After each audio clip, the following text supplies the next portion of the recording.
Hola, soy Gastón Orozco, enólogo de Bodega de Fangar, y hoy estamos en nuestras viñas en Felanich.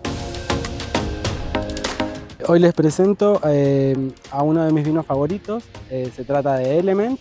Es un coupage de 5 variedades diferentes, 5 elementos, es de ahí el nombre, el cual tiene un mayor porcentaje de Cabernet Sauvignon, Manto Negro, Cayet, Merlot y Syrah. Este vino ha sido envejecido en diferentes tipos de botas durante 24 meses y lleva 8 meses en botella. La añada es 2013.